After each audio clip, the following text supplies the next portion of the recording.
En esta ocasión ando un poco confundido, pues desde pequeño siempre me han repetido que para ser grande en la vida hay que estudiar, que es el mejor legado que me pueden dar.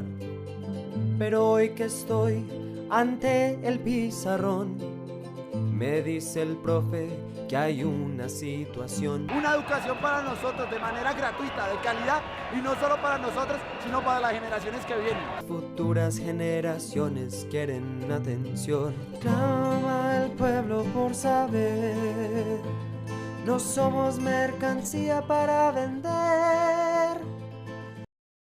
Buenos días, compañeros, mi nombre es Geraldine Cárdenas y junto con mi compañero Felipe Rincón y Daniela Martínez vamos a presentar el tema de pedagogía y resistencia hoy en Colombia en la clase de comunicación educativa.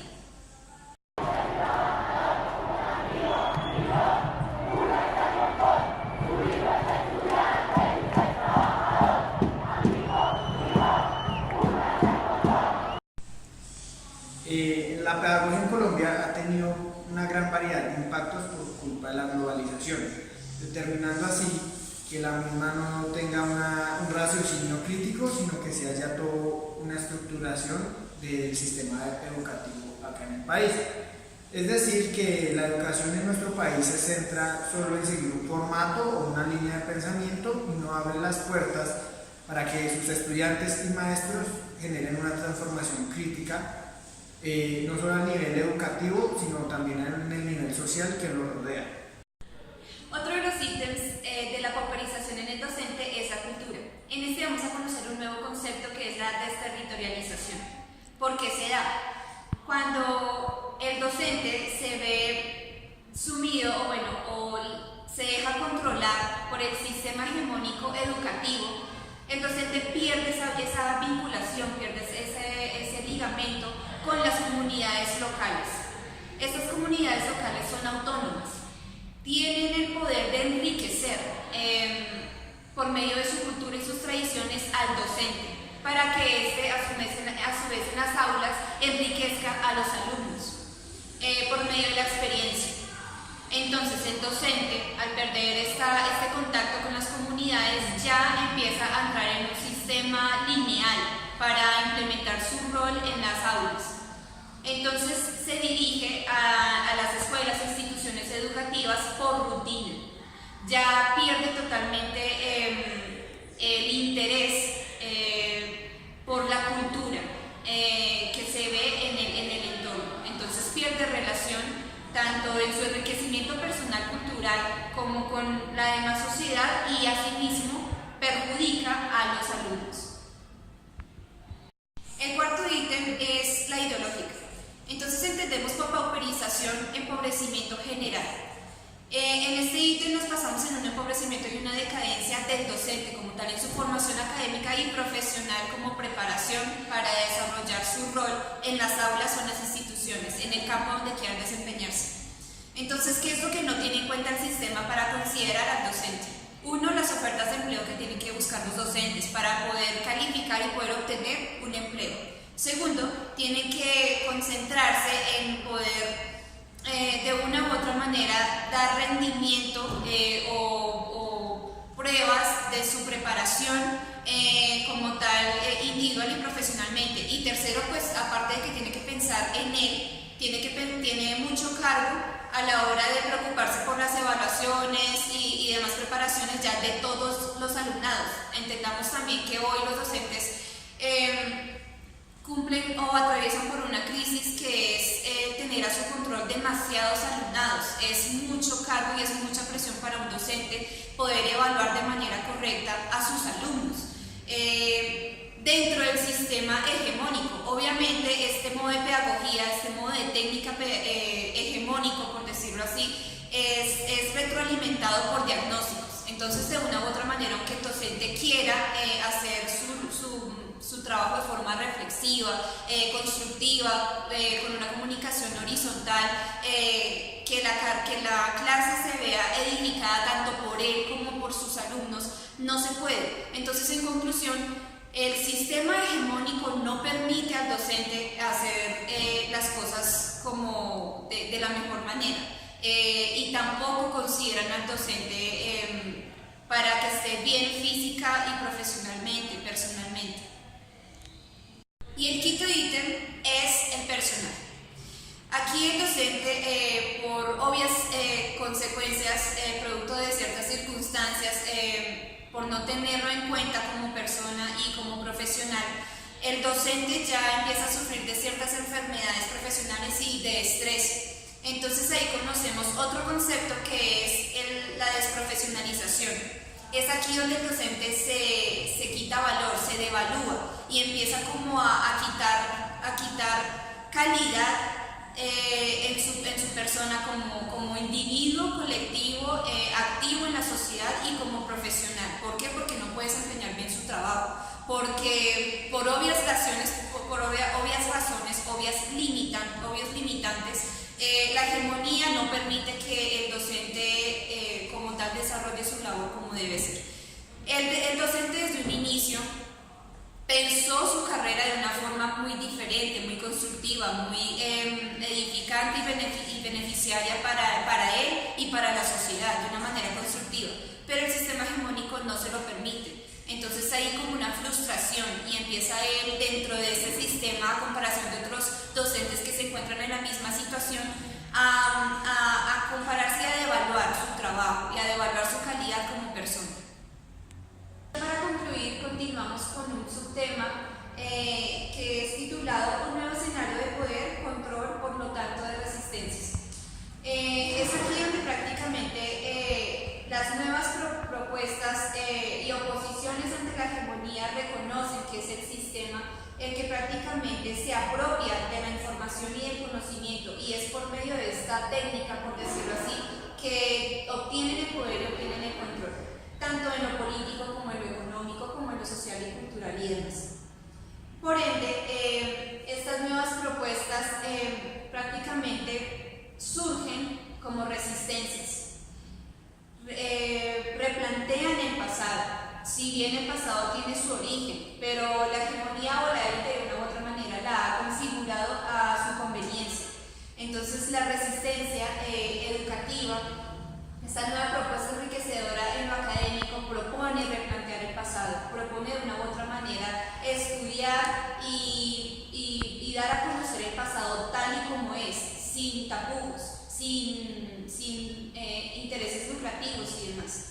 Porque así se va a dar un verdadero reconocimiento de nuestro territorio y de nuestro contexto histórico.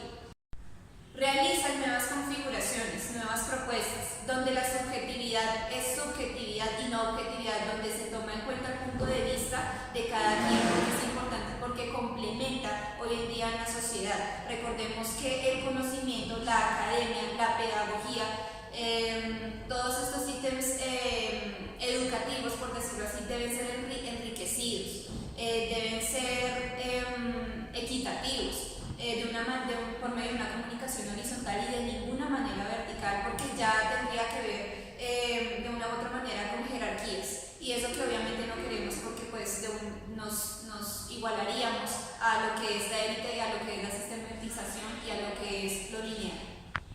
Continuando con el tema de la pauperización, hablamos de dos factores, como va a ser el económico y el social.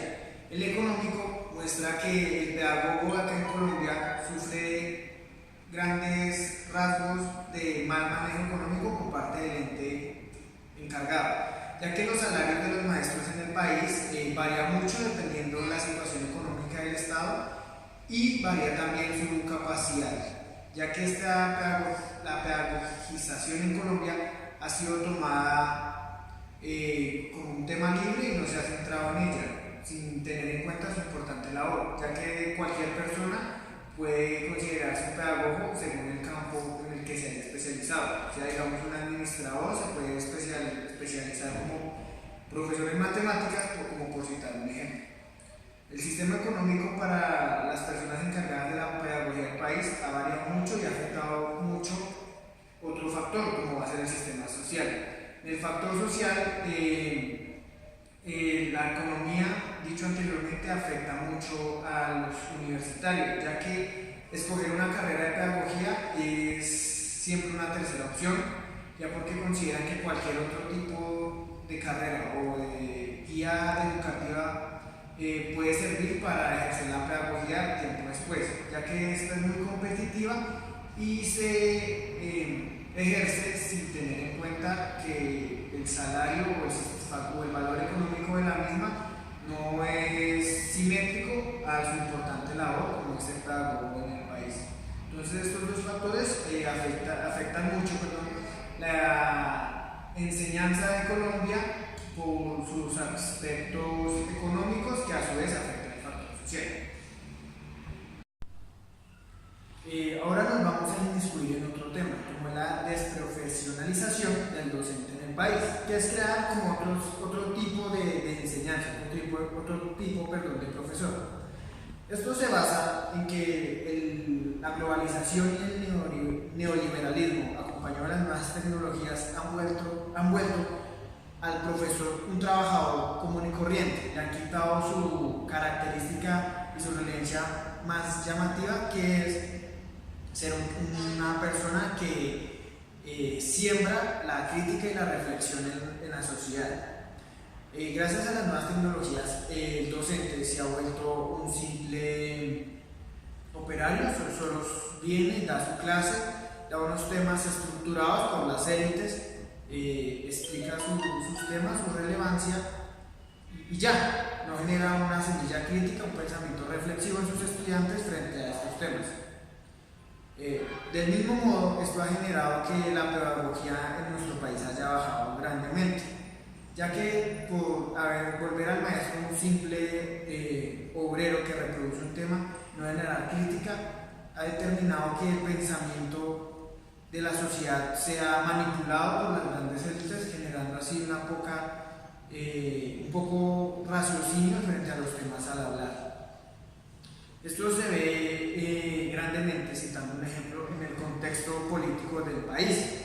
Podemos ver que se encargan los maestros y las grandes élites en decir las propuestas de X o Y candidato, pero no permiten que la persona haga un análisis, una reflexión sobre esas propuestas más allá, generando así una crítica y una liberación de las partes buenas o las partes malas de esas propuestas.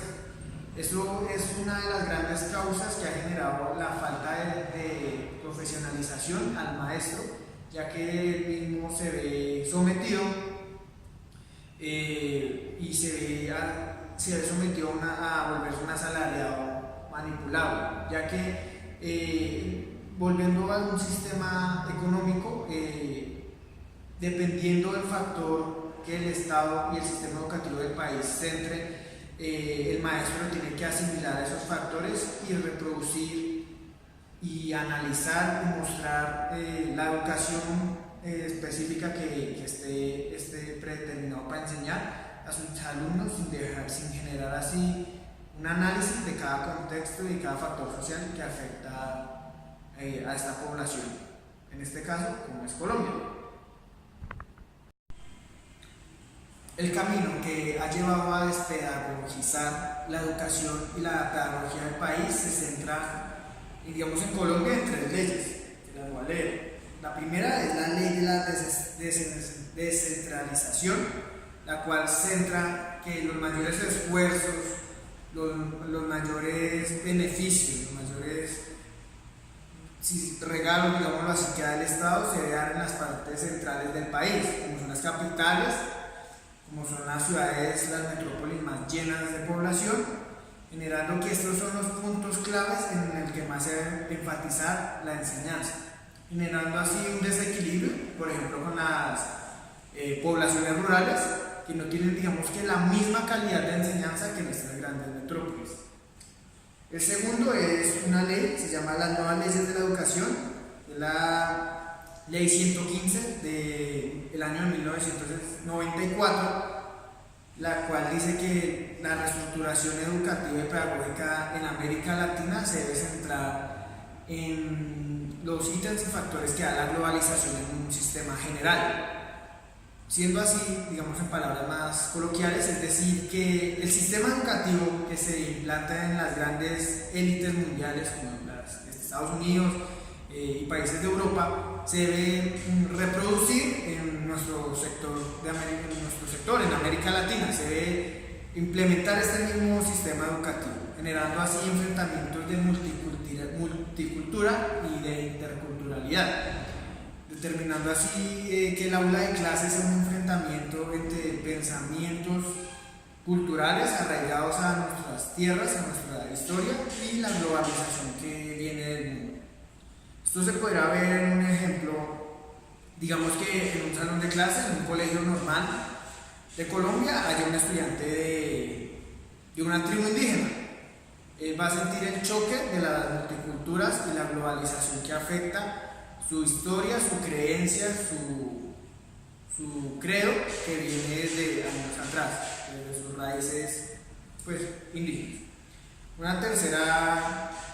Un tercer camino que generó la despedagogización es la Contrarreforma Educativa, Ley 715, estipulada el 21 de diciembre de 2001. Esta contrarreforma buscaba darle un manejo, una estructura a la educación, dependiendo, como dije anteriormente, del sector, el lugar donde se vaya a enseñar y dependiendo de las clases. Es por eso que se enfatiza, digamos, en aprender un idioma extranjero, como sería el inglés. Digamos, en Colombia, un país que tiene cientos de idiomas indígenas, en no aprender un idioma indígena en primer lugar, sino aprender un idioma de otro país. Entonces genera una contrarreforma educativa y cultural en estos, digamos, países multiculturales como es el nuestro. Esta reforma que despedagogiza y hace que el docente tenga una reducción en la forma de enseñar. Le genera unas bases, unas líneas en las cuales no se debe salir, y tiene que enseñar entre esos factores.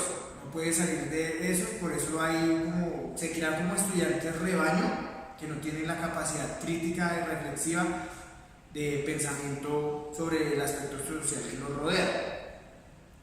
Esto se genera una involución pedagógica y retorna a crear un instrumento instaurado por las grandes élites, por el neoliberalismo que se ha reproducido a nivel mundial y más en esta parte del continente, generando que en vez de generar raciocinios y pensamientos recíprocos, solo se genera un pensamiento uniforme en la educación, digamos, de este sector del mundo, como sería América Latina y más específicamente en Colombia. Esta reflexión anterior muestra que la pedagogía en un espacio social y profesional ha sido maniatada y que genera una lucha de pensamientos, de ideologías no solo políticas, sino culturales, personales, y que muestra que la multiculturalidad es la que más sufre y más nuestras poblaciones más alejadas, las que no pertenecen a las metrópolis más relevantes del país, ya que son las que sufren este fuerte choque entre otra cultura y su arraigo, su cultura propia y original, desde tiempos atrás, desde su tierra.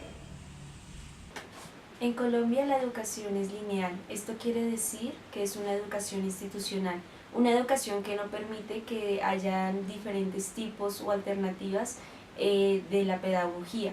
Esto crea consecuencias tales como el sedentarismo en los profesores y en los estudiantes. Es decir, que los profesores siempre van a poner las mismas actividades, siempre van a calificar de la misma manera y los estudiantes simplemente van a presentar los trabajos por presentar, pero se pierde todo ese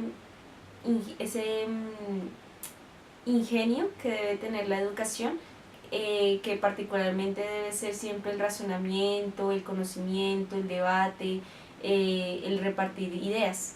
También la lectura exponía cómo los movimientos sociales por la educación, o más conocidos como MCE, luchan por una acción colectiva en donde se dé una educación y una pedagogía alternativa en el país. Esto se puede dar en diferentes en diferentes formas. La lectura explicaba que una de las formas era en el cine. El cine podía hacer que la educación fuera distinta porque el cine podía o puede realizar que sea una educación mediática. es decir, que pueda viajar, que pueda transportarse y no se quede solo en un salón de clases como la institución casi siempre nos vende de que ahí es donde se debe impartir la clase. También digamos que esto lo podemos relacionar con conceptos que se vieron en la materia de educación comunicativa, conceptos como que manejaba la autora María Inmaculata como los docentes y alumnados o los discípulos, y también la lectura hablaba de cómo debía existir una relación lineal, ya que se dice que tanto el educador como el educando deben permanecer juntos en ese debate de educación y ambos deben aportarse el uno al otro. Eso es algo que digamos en las instituciones se rompe, ya que siempre es el maestro quien va a tener la razón, siempre es el maestro quien va a decir qué se va a hablar en la clase. Entonces digamos que esto es para que cada uno nos pongamos a cuestionarnos realmente qué es lo que está haciendo la educación en el país, cómo nos estamos tomando la educación y si verdaderamente esta forma de aprender nos está valiendo o nos está de verdad aportando no solo como en nuestro conocimiento, sino en un conocimiento pensado como sociedad. Gracias. A cambiar nuestra nación.